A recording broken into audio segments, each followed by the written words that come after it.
మహాపరిశుద్ధులైన తండ్రి, మహోన్నతుడా, జీవగల తండ్రి, మీకు స్తోత్రాలైనా స్తోత్రాలు ప్రభా.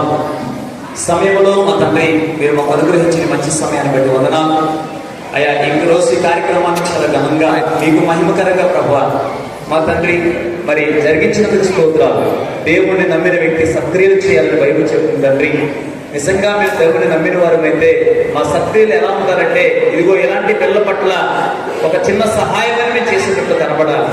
సత్క్రియలు చేయడం ద్వారా అయ్యా దోర్క అనేటువంటి ఆమె బ్రతికింది, చనిపోయి మమ్మల్ని బ్రతికించేది సత్క్రియలు తండ్రి. రేపు రోజున అది నీ బిడ్డలకు అర్థమైన రీతిలో వివరించండి ప్రభా. మా మధ్యకు కొంతమంది అతిథులు తీసుకొచ్చారు, ప్రిన్సిపాల్ మేడం గారిని, మాధురలత గారిని, వసంత కుమారయ్య గారిని, మరి అదేవిధంగా అయ్యా ఎస్ఐ గారు పుల్లారావు గారిని, అదేవిధంగా మా తండ్రి మరి రామకృష్ణ గారు అకౌంటెంట్, మా తండ్రి మరి జనరల్ ఆఫీసర్ గారు, వారు ఉన్నతమైన పోస్టులో ఉండి మా మధ్యకు సమయాన్ని వెచ్చించి వచ్చారు.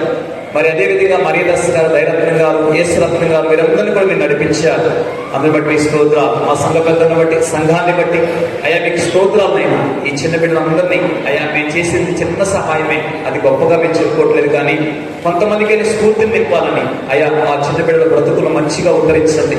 రాబోయే తరములో వారికి మీరు అండగా ఉండి అయ్యా అనేక మంది ఈ విధంగా సహాయం చేయడం వరకు ముందుకు వచ్చే కృప దయచేయండి.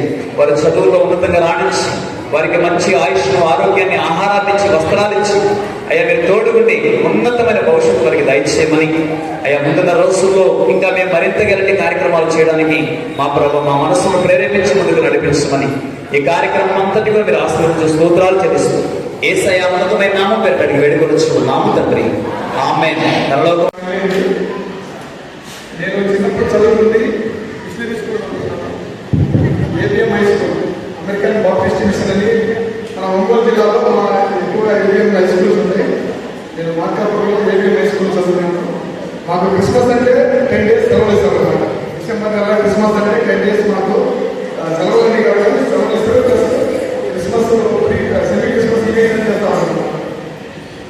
మాకు ఉదయాన్నే ప్రేయర్లో బైబిల్ చదివిస్తారు, బైబిల్లో వాక్యం చెప్తారు.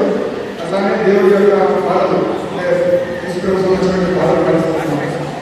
తర్వాత వచ్చేసి మా క్లాస్లో కూడా మొత్తం కూడా చాలా డిసిప్లిన్గా, అంటే మిషనరీ స్కూల్స్ అంటే అంటే ఎక్కువగా చదువుతో పాటు మంచి నడవడిక నేర్పిస్తూ ఉంటారు. నడవడిక అంటే మంచి వాక్యాలు చెప్పి మంచి మార్గంలో నచ్చేటప్పుడు యేసు ప్రభువును నమ్మిన వాళ్ళు ముఖ్యంగా చెడు మార్గంలో పోరు. అందరూ ఎక్కడైనా యేసు ప్రభువును నమ్మిన వాళ్ళ గురించి లేదా క్రైస్తవం తీసుకున్న వాళ్ళ గురించి ఒక అభిప్రాయం ఏమిటంటే చెడు మార్గంలో పోరు, చెడు పనులు చేయరు, మంచి మార్గంలో మంచి పనులు చేస్తారు. ఏదైనా తెలియక చేసి ఉండొచ్చాము, కానీ తెలిసి అయితే పొరపాటు చేయలేని ఒక అజంప్షన్ ఉంటుందన్నమాట పోలీసులు. అందుకే మా స్టేషన్కి ఎవరైనా వస్తే ఏదైనా యేసు ప్రభువుకు సంబంధించినటువంటి క్రైస్తవులకు వస్తే ఫస్ట్ నేను అడుగుతాను, ఎలా చేయాలి పని పని ఇలా తెలియజేసేస్తాను. మ్యాక్సిమం అలాంటి వాళ్ళు ఉంటే నేను ఎక్స్క్యూజ్ చేస్తాను. ఏదైనా చిన్న చిన్న కేసులు వస్తే కనుక నువ్వే చెప్తాను, ప్రభుత్వం మనకి తప్పు పని ఎందుకు చేస్తున్నాను. కొందరు తాగిన బైబిల్లో చేయొచ్చు, కొందరు పొరపాటు వల్ల చేయొచ్చు, కొందరు మనం చదువుకోవడం వల్ల చేయొచ్చు. బట్ అడుగుతాం మనం సామాన్యంగా ఇలాంటి పనులు చేయొచ్చు కదా, దేవుడు నమ్మి ఇలాంటి పనులు చేస్తే నీకు చాలా చెడ్డగా ఉంటుంది అని చెప్తా ఉంటాము. కాబట్టి ప్రతి ఒక్కరు కూడా మంచి మార్గంలో నడవాలి. మంచి మార్గంలో దేవుడి వాక్యాలు అనేవి కూడా మంచి మార్గంలో ఉంటాయి. నాకు తెలిసిన కొన్ని వాక్యాలు అంటే చూడండి, చిన్నపిల్ల చదువుకున్న వాక్యాలు, నీ వల్లే నీ పొరుగు వారిని ప్రేమించుకొని. దాన్ని అర్థం చేసుకుని చాలా అర్థం ఉంటుంది. మనం ఎలా ప్రేమించుకుంటామో మన పొరుగు వారిని కూడా అలాగే ప్రేమించమని చెప్తున్నాం. అంటే ఎవరికి కూడా ఇబ్బంది పడదు, ఎవరికి హాని చేయదు. తర్వాత మనకు ధైర్యం ఇచ్చే వాక్యము, యెహోవా నా కాపరి, నాకు లేమి కలగదు. అంటే మనకి ఎటువంటి లోటు కలగదు. అంటే మన ప్రయత్నం చేస్తే మనకు ఎటువంటి ఇబ్బందులు ఎటువంటి ఉండవు అనే ఒక వాక్యం ఉంటుంది. అలానే ప్రతి వాక్యం కూడా ఒక మంచి మెసేజ్ ఇస్తుంది. సమాజంలో ఉపయోగపడేటట్టుగా మనం తీర్చిదిద్దుకునేట్టుగా ప్రతి వాక్యం కూడా ఒక మంచి దాని యొక్క అర్థం చేసుకునే భావం చాలా లోతుగా ఉంటుంది.